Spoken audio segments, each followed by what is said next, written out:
There are stories you can only whisper. This one begins with a voice that should have faded, but never did. If you find this, don't be afraid of me. I am only the half that's left. Her name was Ilse. She was 12 when the soldiers came. She and her twin sister, Leni, were standing on the front steps of their family's bakery in Krakow, clutching each other's hands as trucks rolled through the streets. They never let go, not even as the cattle car doors slammed shut, as the wheels carried them east, as the cold stench of Auschwitz crept through their bones. The twins of Auschwitz. They were chosen by Josef Mengele, the doctor with a smile as sharp as a scalpel, who saw twins as keys to unlocking the secrets of the human mind. For Ilse, the world was halved. 2 girls, 1 fate. But one night, Leni was led away for a special test. Ilse waited until morning, then another, then a week. Leni never came back. That's when the voices began. First in dreams, then behind her eyelids, then, sometimes, in the empty space beside her on the wooden bunk. She would hear Leni breathing, whimpering, laughing sometimes when the pain was too much. Years later, Ilse's diary would be found hidden in the lining of a refugee's suitcase, miles from Auschwitz. One entry, dated the night her sister vanished, simply reads, "I woke up and heard Leni singing. But everyone else was asleep. I sang with her. I hope she heard me." What you're about to hear is more than a history lesson. It's a journey through a split mind, a broken heart, and the places memory goes when the world tries to erase it. This is the orphaned twin of Auschwitz. This is dark by nature. Auschwitz was a city made of numbers and ash. Prisoners were stripped of their names and marked with blue ink, reduced to code. But twins were a different kind of number. They were prizes. When Ilse and Leni arrived, their hair was shorn, their dresses taken, and the number 77022 was inked into Ilse's arm. Leni was 77,023. They held each other in the barracks as roll call was shouted before dawn, shivering in the damp and the dark. Then came the selection. Dr. Josef Mengele, known to the prisoners as the Angel of Death, walked the line, his boots spotless in the mud. He smiled at Ilse and Leni as if he was greeting children at a birthday party, not at the gates of hell. "You two," he said in German, "come with me." They were led to the Kinderblock, the children's barracks. Inside, twins from all over Europe huddled together, some with matching scars, some with vacant eyes, some clutching the hands of siblings as if holding on for life itself. Each day became a ritual of experiments, blood drawn, measurements taken, strange questions asked while men in white coats scribbled in notebooks. Sometimes the tests hurt, sometimes they were only strange. Leni always tried to make Ilse laugh, even when the needles went in. She whispered stories from home, silly rhymes, secret codes only twins could share. Ilse began to realize the world outside Auschwitz was fading. All that mattered was her sister's hand, the rhythm of their hearts, and the silent promise that whatever happened, they would survive together. But survival was never the goal. Not here.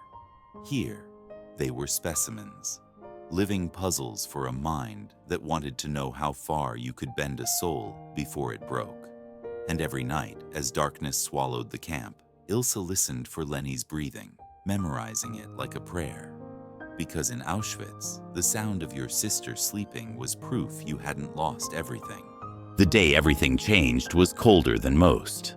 The morning roll call dragged on in the drizzle, and the guards seemed restless. Ilse and Leni huddled near the back of the Kinderblock, whispering about home, trying to remember the taste of their mother's bread. Then came the sharp order from a soldier at the door. "Twins, forward!" Dr. Mengele was waiting, clipboard in hand, his coat spotless, his eyes unreadable. He scanned the girls and paused on Leni, then Ilse. "You little mouse, today you help science," he said to Leni, ruffling her shorn hair. Leni tried to smile. She squeezed Ilse's hand, but this time Ilse was told to wait outside. Lenny was led down a long hallway, the door closing softly behind her. Ilse pressed her ear to the wood, but the walls were too thick. She heard nothing. Minutes dragged by. Minutes became hours. The other children were called and returned, some crying, some silent, none able to say what happened. But Lenny did not return. Ilse begged the guards. She whispered Lenny's name at the crack under the door. Days passed. Each night, Ilse stayed awake, staring at the empty bed. Hunger came and went. Pain became familiar. But the emptiness where her sister should be was something new. A cold, silent ache that never dulled. On the 6th night, Ilse woke from a nightmare. She swore she felt Lenny crawl into the bunk and curl against her back, as she had done every night since Krakow. Ilse reached out. There was nothing but air. But still, she spoke softly into the darkness. "Lenny, if you're here, I'll wait for you. I won't let go." The other twins began to vanish, one by one. Each day, Dr. Mengele's clipboard filled with names crossed out. Ilse kept waiting. Every morning, she searched for Lenny's face in the sea of shaven heads. Every night, she listened for a whisper that never came. But the silence grew heavy, and Ilse realized she was becoming something new. Not a twin, not a child, but a survivor. Haunted, hungry, and alone. The days after Lenny disappeared blurred into each other. Ilse ate little, spoke less, and clung to the memory of her sister's voice. Sometimes she thought she heard Lenny humming as she fell asleep. Other times she woke with a start, sure she'd felt a small hand squeeze hers, only to find herself alone in the bunk. Dr. Mengele visited less frequently. When he did, he watched Ilse carefully, as if waiting for her to break. She answered his questions mechanically. She sat for his measurements, stared through the needles and scalpels as if they weren't meant for her. The guards whispered about her. The quiet one, the twin who wouldn't talk. In the rare moments Ilse could slip away, she found corners of the camp to hide and remember. She closed her eyes and pictured Lenny's face, clear, soft, unafraid.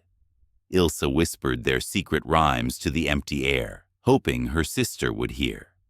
Nights brought dreams that felt like memories. In one, she and Lenny ran through a field of tall grass, laughing as the sky spun overhead. In another, Lenny stood across a river, calling Ilse's name, but her voice was muffled, fading each time Ilse tried to answer. Then, one night, Ilse woke to a cold breath on her cheek. She was certain, absolutely certain, Lenny was there with her in the darkness. Ilse spoke aloud, promising she would not forget, that she would find a way to carry her sister's story out of Auschwitz, even if it was only in whispers. That was the night Ilse stopped fearing the guards, the doctors, even the darkness itself. She was alone, but she was not empty. Somewhere, she believed, Lenny was waiting. The next morning, Ilse began to write in her mind, a diary she composed silently, one line at a time, so no one could take it from her. Each word was a piece of Lenny she refused to let disappear. The war ended like a distant thunder, rolling in from somewhere far beyond the fences. The guards disappeared overnight, and the gates stood open in the morning mist. Ilse stumbled from her bunk, blinking in the pale light, her heart pounding with hope and terror. Liberators in strange uniforms called to the children in many languages. Ilse searched every face, every bed, every shadow, looking for Lenny. But her sister was not there. The world outside was bigger than Ilse remembered, and colder. She was sent to a displaced persons camp, then to a refugee shelter in the city. Wherever she went, she carried Lenny's memory like a secret badge, something to hold on to when nothing else felt real. Doctors tried to help. They called it survivor's guilt, trauma, post-war delirium. They gave her paper and pencils and told her to write. Ilse filled pages with Lenny's stories, her jokes, her songs, the small, ordinary things she was terrified of forgetting. At night, Ilse still dreamed of her twin. Sometimes the dreams were kind. Lenny would take her hand, and they would walk through fields of gold. Other times, the dreams were cold and heavy.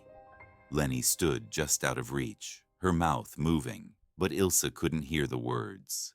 In time, Ilse's diary became her lifeline.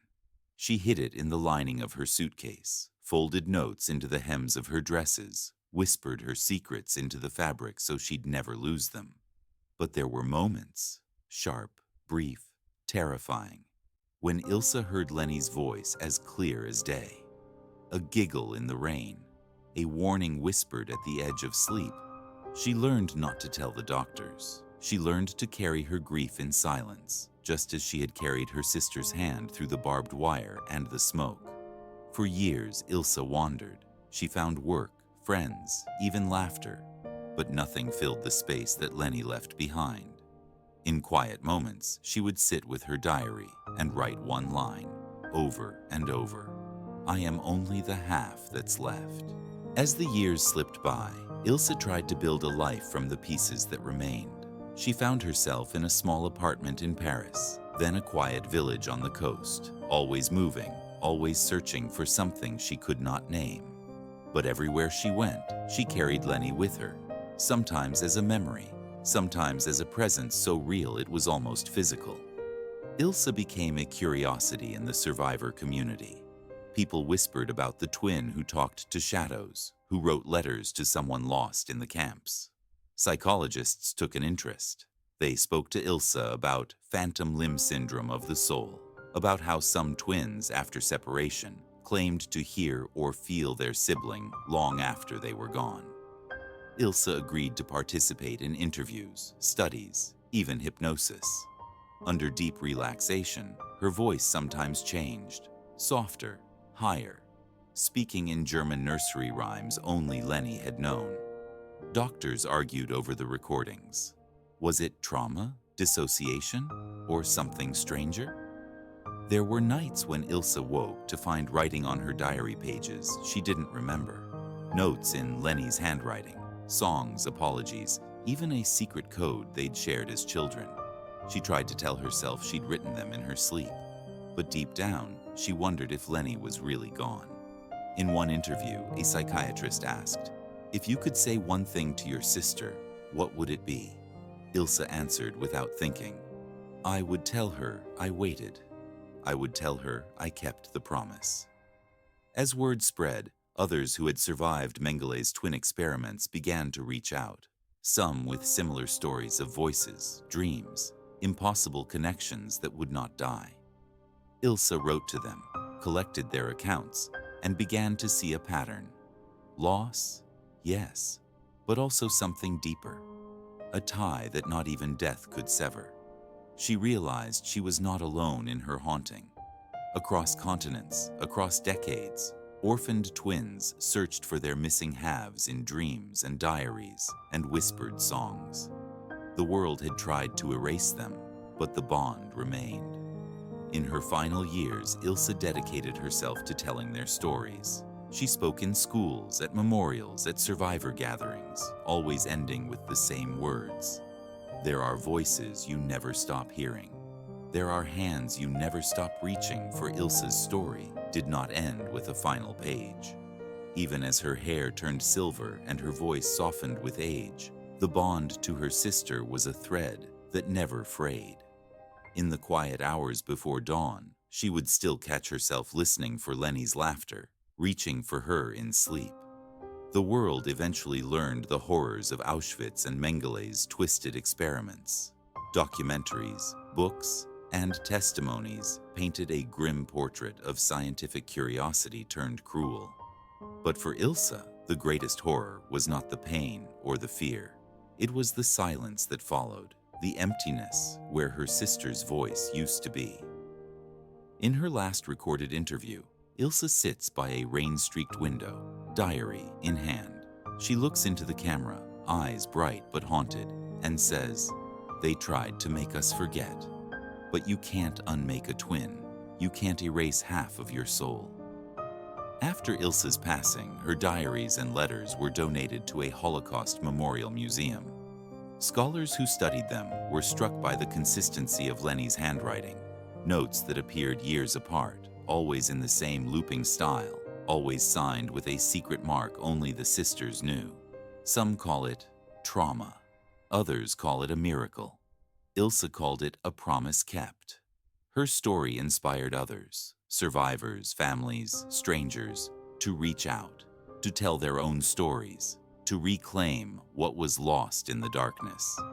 Even as time swept the world forward, the voices of the twins refused to fade.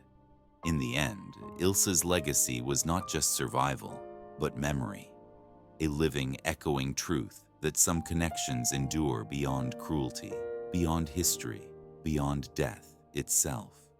There are stories you can only whisper. Some you carry with you forever. This is Dark by Nature.